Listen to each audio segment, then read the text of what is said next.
জীবন মৃত্যু সন্ধিক্ষণে সাকিব আল হাসানের এক ভক্ত প্রিয় তারকাকে এক নজরে দেখতে মার্কেটের ছাদে উঠে বিদ্যুৎস্পৃষ্ট হয় কিশোর জাহিদ হাসান। স্থানীয়রা তাকে গুরুতর অবস্থায় উদ্ধার করে পরে কুমিল্লায় থেকে তাকে ঢাকায় আনা হয়েছে।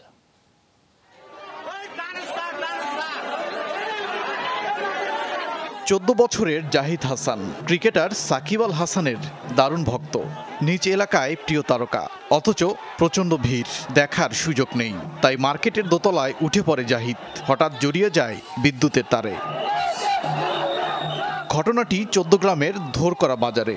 সেখানে বিকেলে একটি কসমেটিকের শোরুমের উদ্বোধনী অনুষ্ঠানে গিয়েছিলেন বিশ্বসেরা এই ক্রিকেটার। দুর্ঘটনার পর স্থানীয়রা জাহিদকে উদ্ধার করে প্রথমে নেওয়া হয় উপজেলা স্বাস্থ্য কমপ্লেক্সে।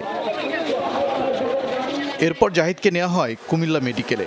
অবস্থা গুরুতর হওয়ায় চিকিৎসকরা তাকে ঢাকায় প্রেরণ করেন। ভর্তি করা হয়েছে শেখ হাসিনা বার্ন ইউনিটে।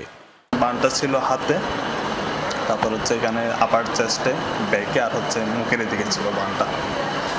তো আমরা ওনাকে প্রাথমিকভাবে চিকিৎসা দিই, যে একটা আমরা ফ্লুইড দিই, অ্যান্টিবায়োটিক, তারপর হচ্ছে অ্যান্টিবায়োটিক দিলাম তাকে, আমরা যে প্রাথমিক চিকিৎসাটা সেটাই দিয়েছি। ধোরকরা স্কুলের 7ম শ্রেণীর শিক্ষার্থী জাহিদ কানকাপৈত এলাকার জসিমউদ্দিনের ছেলে সে। ওবায়দুর রহমান, যমুনা নিউজ।